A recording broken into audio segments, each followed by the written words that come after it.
Hello friends, welcome back to channel महापुरुषों की बातें। नचिकेता को ब्रह्म विद्या का उत्तम अधिकारी जानकर कठोपनिषद के पहले अध्याय की दूसरी वल्ली के पहले श्लोक में यमराज नचिकेता से कहते हैं, मनुष्य शरीर अन्य योनियों की भांति केवल कर्मों का फल भोगने के लिए ही नहीं मिला है।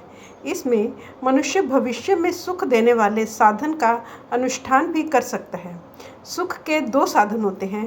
पहला श्रेय अर्थात सदा के लिए सब प्रकार के दुखों से सदा के लिए छूटकर पारब्रह्म पुरुषोत्तम को प्राप्त करने का उपाय, और दूसरा प्रेय अर्थात स्त्री पुत्र धन मकान सम्मान यश आदि इस लोक की और स्वर्ग लोक की जितनी भी सुख भोग की सामग्रियां हैं उनकी प्राप्ति का उपाय।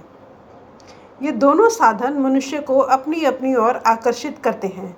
अधिकांश लोग बिना परिणाम को सोचे समझे प्रेय की ओर आकर्षित हो जाते हैं, परंतु कोई भाग्यवान मनुष्य भगवान की दया से भोगों की निस्सारता को समझकर उनकी ओर से विरक्त होकर श्रेय की ओर आकर्षित हो जाता है।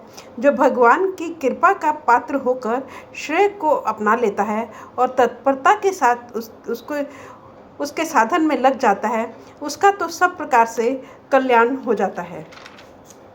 वह सदा के लिए सब प्रकार के दुखों से छूटकर असीम आनंद स्वरूप परमात्मा को पा लेता है।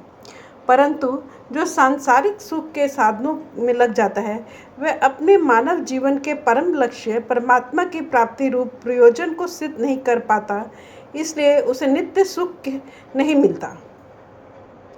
कठोपनिषद के पहले अध्याय की दूसरी वल्ली के दूसरे श्लोक में यमराज नचिकेता से कहते हैं, विचारशील मनुष्यों के सामने जब ये श्रेय और प्रेय दोनों आते हैं, तब वे इन दोनों के गुण दोषों पर विचार करके दोनों को पृथक पृथक समझने की चेष्टा करते हैं। इनमें जो श्रेष्ठ बुद्धि संपन्न होता है, वह तो दोनों के तत्व को पूर्णतः समझकर प्रेय की उपेक्षा करके श्रेय को ही ग्रहण करता है। परंतु जो मनुष्य अल्प बुद्धि है, वह श्रेय के फल में अविश्वास करके प्रत्यक्ष दिखाई देने वाले लौकिक योगक्षेम की सिद्धि के लिए प्रेय को अपनाता है। योगक्षेम अर्थात जो भोग पदार्थ हैं वे सुरक्षित बने रहें और जो अप्राप्त हैं वे प्रचुर मात्रा में मिल जाएं। कठोपनिषद के पहले अध्याय की दूसरी वल्ली के तीसरे श्लोक में यमराज नचिकेता से कहते हैं, हे नचिकेता, तुमने प्रिय लगने वाले भोगों को सहर्ष छोड़ दिया, यहाँ तक कि स्वर्ग के दिव्य भोगों और सुंदर रमणियों के चिर भोग सुख के लालच को भी तुमने छोड़ दिया। अधिकांश लोग चमक दमक वाली संपत्ति के मोह जाल में फंस जाया करते हैं, परंतु तुमने उसे भी स्वीकार नहीं किया। कठोपनिषद के पहले अध्याय की दूसरी वल्ली के चौथे श्लोक में यमराज नचिकेता से कहते हैं, ये अविद्या और विद्या नाम से प्रसिद्ध दो साधन पृथक पृथक फल देने वाले हैं और परस्पर विरुद्ध हैं। जिसके भोगों में आसक्ति है, वह कल्याण साधन के आगे नहीं बढ़ सकता, और जो कल्याण मार्ग का पथिक है, वह भोगों की ओर दृष्टि नहीं करता। वह सब प्रकार के भोगों को दुख रूप मानकर उनका परित्याग कर देता है। हे नचिकेता, मैं मानता हूँ कि तुम विद्या के ही अभिलाषी हो, क्योंकि बहुत से बड़े बड़े भोग भी तुम्हारे मन में किंचित मात्र भी लोभ उत्पन्न नहीं कर सके। जब कठोपनिषद के पहले अध्याय की दूसरी वल्ली के 5वें श्लोक में यमराज नचिकेता से कहते हैं, जब अंधे मनुष्य को मार्ग दिखाने वाला भी अंधा ही मिल जाता है, तब वह अपने लक्ष्य स्थान पर नहीं पहुंच पाता, बीच में ही ठोकरें खाता रहता है। वैसे ही जो अंतर में अविद्या के होते हुए भी स्वयं को बुद्धिमान और विद्वान समझते हैं और शास्त्रों की अवहेलना करते हैं, वे भी विविध योनियों में भटकते हुए ठोकरें खाते रहते हैं।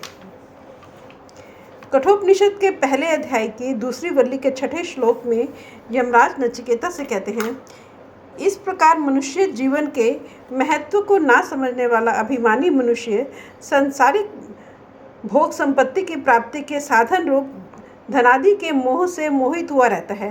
अतएव भोगों में आसक्त होकर वह प्रमाद पूर्वक मनमाना आचरण करने लगता है।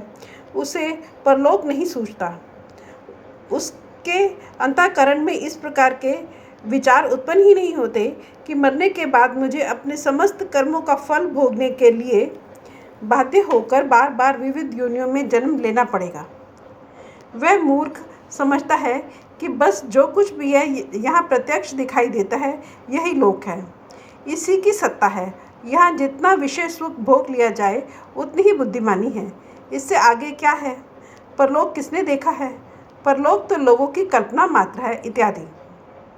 इस प्रकार मान्यता रखने वाला मनुष्य बारंबार यमराज के चंगुल में पड़ता है और वे उसके कर्मानुसार उसे नाना योनियों में धकेलते रहते हैं और उसके जन्म मरण का चक्र नहीं छूटता। Thank you.